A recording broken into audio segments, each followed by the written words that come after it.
Hello viewers, welcome to Wrestle Bangla BD. সবার প্রথম আমরা কথা বলবো ব্রক লেসনারকে নিয়ে। আর ব্রক লেসনারকে রেসেল করার জন্য স্পট করা হয়েছে। এটা কোথায়? এটা হচ্ছে লাস ভেগাস ফেয়ারে। আমরা সবাই জানি লাস ভেগাস ফেয়ার অনেক বেশি বিউটিফুল এবং ওইখানে সবাই যায় জিনিসটাকে এক্সপিরিয়েন্স করতে। আর এই জিনিসটা এমন ভাবে দেখা যায় মনে হয় যে এটা অনেক বেশি রিয়েলিস্টিক। তো বেসিক্যালি সেখানে একটা ব্যান্ড শো হচ্ছিল, আর ব্যান্ড শোর পিছনে স্ক্রিনে আমরা স্পট হতে দেখেছি ব্রক লেসনারকে এবং সে এখানে রেসেল করতেছে। আপনারা হয়তো এখানে ভার্চুয়াল ফাইট দেখতে পাচ্ছেন ব্রক লেসনারের। আর তার ফাইটটা দেখে মনে হচ্ছিল লেসনার মিড লেভেল পিরিয়ডে চলে গিয়েছে, মানে আদিম যুগে চলে গিয়েছে। সে দেখেন পাতা পড়ে আছে আর কি, তার প্যান্ট নেই। তার এগেনস্টে যে ফাইটারটা জানি না সে কার সাথে ফাইট করতেছে, কিন্তু ব্রক লেসনারকে আমরা যারা চিনি তারা তো এক চুটকিতেই চিনে ফেলবো যেটা ব্রক লেসনার। আর আমি এতটুকু বলতে পারি এই ফাইটেও ব্রক লেসনার জিতেছে। আর আসলেই দেখতে অনেক বেশি ভালো লাগতেছে ব্রক লেসনারকে। এবং আপনারা যদি ইমেজিনও করেন এরকম ফাইটে ব্রক লেসনারই জিতবে। আর এন্ডে গিয়ে আমরা দেখি, মানে এই ভিডিওর এন্ডে ব্রক লেসনার যায় এবং ইচ্ছা মতো খুশি দেয় এবং তাকে নকআউট করে দেয়। আমরা সবাই জানি ব্রক লেসনার হারতে পারে না, সব সময় সে ভিক্টরি পায়। আর এখানেও সে ভিক্টরি পেয়েছে। যদি 2010-এর কথা বলেন, 2025-এর কথা বলেন অথবা আদিম যুগের কথা বলেন, সব জায়গায় ব্রক লেসনার ভিক্টরি পায়। আর আমি বলবো ব্রক লেসনার এত বছর পরে যেহেতু মেইন স্ট্রিমে আছে, আরো 5, 6, 10 বছর এমনিতেই সে এভাবে থাকবে। আর এই ক্লিপটা অনেক ভাইরাল হয়েছে ইন্টারনেটে। আমি যেহেতু ব্রক লেসনার ফ্যান, আমি সবার আগে আপনাদের সাথে এটা শেয়ার করলাম। এরপর স্ম্যাকডাউনের বিষয় বলবো। আর আপনারা জানেন স্ম্যাকডাউন 3 ঘন্টার হবে। তো রিপোর্ট তো জানা গিয়েছিল স্ম্যাকডাউন সামনের বছর থেকে 3 ঘন্টার হবে, কিন্তু ইউএসএ নেটওয়ার্ক এটার উপর একটু ডিসঅ্যাপয়েন্টেড। এবং তারা যখন ডাব্লিউডাব্লিউর সাথে যোগাযোগ করেছে, ডাব্লিউডাব্লিউ রিপোর্ট করেছে যে ডাব্লিউডাব্লিউ নিজেই স্ম্যাকডাউন নিয়ে ডিসপারেট আছে। তারা নিজেরাই বুঝতেছেন স্ম্যাকডাউনকে নিয়ে তারা কি করবে। আপনারা জানেন স্ম্যাকডাউন খুবই খারাপ ভাবে চলতেছে আর ভিউয়ারশিপ তো একদম ডাউন হয়ে গিয়েছে। আপনার যদি আমি রেটিং বলি, স্ম্যাকডাউনে 900K এসেছিল, মানে 900K, এখানে 1 মিলিয়নও আসেনি। অবভিয়াসলি এর জন্য ইউএসএ নেটওয়ার্ক এটার জন্য খুশি না।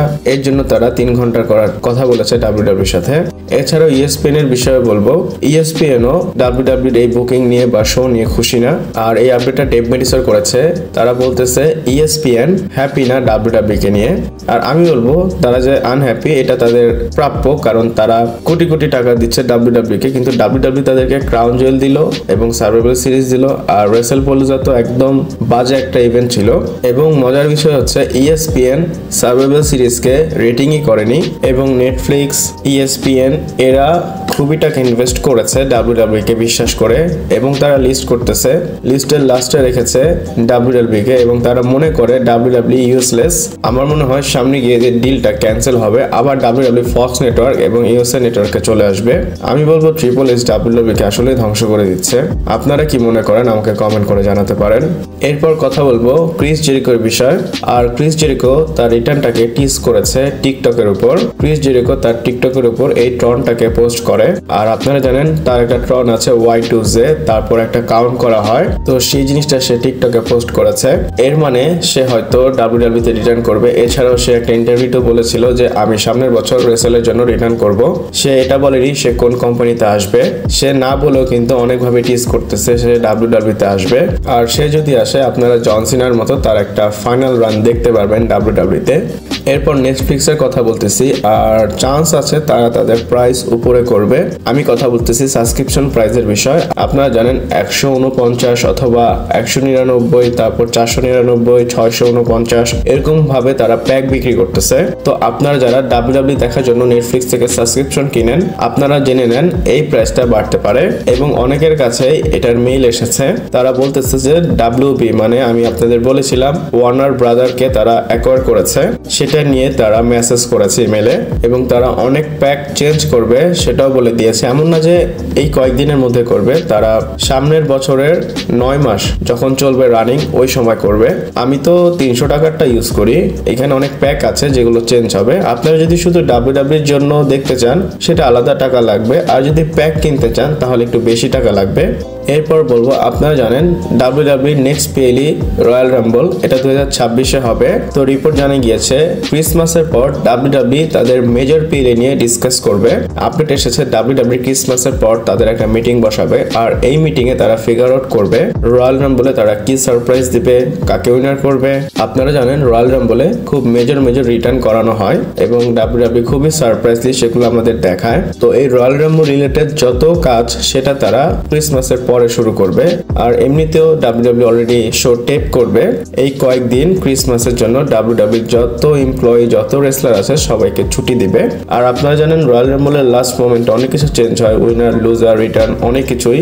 আর এটা এমন একটা পিএলই, এটা 3-4 মাস আগে থেকেই এটা নিয়ে কাজ করতে হয়। এরপর ব্রন বেকারের বিষয় বলবো।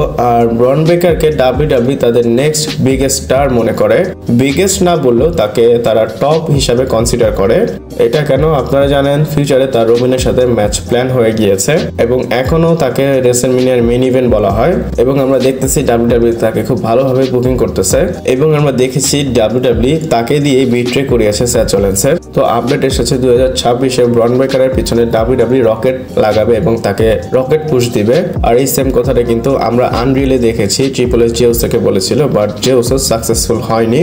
আমার মনে হয় ব্রন বেকার সাকসেসফুল হবে। ব্রন বেকার খুবই ট্যালেন্টেড একটা রেসলার, তার প্রোমো তারপর তার রিং স্কিল সবকিছুই ভালো এবং রিপোর্টও জানা গিয়েছে সে রয়্যাল রাম্বল জিততে পারে এবং WWE 5 তারিখের জন্য তার সাথে ম্যাচও কনফার্ম করেছে সিএম পাঙ্কের। হয়তো সেখানে সে ভালো কিছু করে দেখাতে পারে। এরপর আমরা কথা বলবো রোমান রিন্সের বিষয়। আর রোমান রিন্সের স্ট্যাটাস কি জন সিনার ফাইনাল ম্যাচে?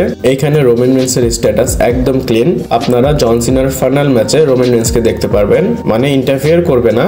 যখন জন সিনা তার রিটায়ারমেন্ট স্পিচ দিবে আপনারা এমনটা এক্সপেক্ট করতে পারেন ডাব্লিউডাব্লিউইর যে লকার রুম তারা বাইরে আসবে, মানে রিং এর মধ্যে আসবে। হতে পারে তারা অ্যাটেন্ডেন্সে থাকবে অথবা স্টেজে থাকবে, দুইটার একটা। আর এদের মধ্যে রোমান রিন্স থাকবে। আর এখানে শুধু রোমান রিন্স না, জন সিনা রিটায়ারমেন্টে ম্যাসিভ সুপারস্টাররা থাকবে। নাম এসেছে স্যাচ রলিন্সের, র্যান্ডি অর্টন, ব্রক লেসনারের। আপনারা ব্রক লেসনারের নামটা এক্সপেক্ট করতে পারেন, হয়তো সে আসতেও পারে। এবং জন সিনার ফেয়ারওয়েল ট্যুরের বিষয়ে আপনাদের এর পরে বলবো, বাট রোমান রিন্স যে আসবে এটা আপনাদের জানিয়ে দিলাম। এরপর আমরা জন সিনার লাস্ট ম্যাচ নিয়ে একটা মেজর আপডেট বলবো। আর এখনো যারা সাবস্ক্রাইব করেনি চ্যানেলটাকে প্লিজ সাবস্ক্রাইব করে ফেলেন। আপনারা জানেন স্যাটারডে নাইট মেইন ইভেন্টে জন সিনা তার ম্যাচ রেসেল করবে, এখানেই তার লাস্ট ম্যাচ হবে। শুধু জন সিনা না, এনএক্সটির অনেক সুপারস্টারও এখানে কম্পিট করবে, যেমন Oba Femi versus Cody Rhodes, Bayley versus Sol Ruca এবং আমরা আরো 2-3টা ম্যাচ হয়তো অ্যানাউন্স হতে দেখতে পারি। Saturday night main event normally 2 ঘন্টার শো হয় আর এটাও 2 ঘন্টার জন্য শিডিউল আছে। আমরা যদি বাংলাদেশের অ্যাকর্ডিং এ বলি এটা সকাল 7টা থেকে সকাল 9টা পর্যন্ত হবে। এবং আপনাদের এটাও জানা উচিত এটা কিন্তু আমরা টিভিতে দেখতে পারবো। আগে আমরা সোনি নেটওয়ার্কে WWE দেখতে পারতাম, তো বাংলাদেশে আপনারা সোনিতে এটা দেখতে পারবেন। এবং এইখানে মজার বিষয় হচ্ছে এখানে কোনো লিমিটেশন নেই। লিমিটেশনটা কোন জায়গায় নেই, যদি জন সিনার রিটায়ারমেন্ট স্পিচ আধা ঘন্টার চলে, WWE 2 ঘন্টা শেষ হওয়ার পরও যদি এক্সট্রা আধা ঘন্টা দেওয়া লাগে তারা দিবে। WWE শো অফ এয়ার করবে না, আপনারা টিভিতে সবকিছু দেখতে পারবেন। বেসিক্যালি তারা 2 ঘন্টা যেহেতু নিয়েছে 2 ঘন্টার মধ্যে শেষ করার চেষ্টা করবে, কিন্তু যদি এক্সট্রা টাইম লাগে তারা টাইম দিবে। যদি WWE এটা করে আমি বলবো এটা WWE ভালো একটা সিদ্ধান্ত। এটা যেহেতু সিনার লাস্ট ম্যাচ, আই থিঙ্ক এখানে সিনার যে গ্রেটেস্ট রাইভালরা আছে তাদেরকে অপরচুনিটি দেওয়া উচিত, তারা যেন জন সিনার সাথে কিছু কথা বিনিময় করতে পারে। আর এগুলো করলে তো টাইম যাবে অবভিয়াসলি। আমি হোপ করি রিপোর্ট যেভাবে এসেছে সেভাবেই যেন হয়। আর আপনারা কি মনে করেন আমাকে কমেন্ট করে জানাতে পারেন। ভিডিওটা এই পর্যন্ত ছিল, ভালো লাগলে লাইক কমেন্ট শেয়ার সাবস্ক্রাইব করে পাশে থাকবেন। পরবর্তী ভিডিওতে আবার দেখা হচ্ছে।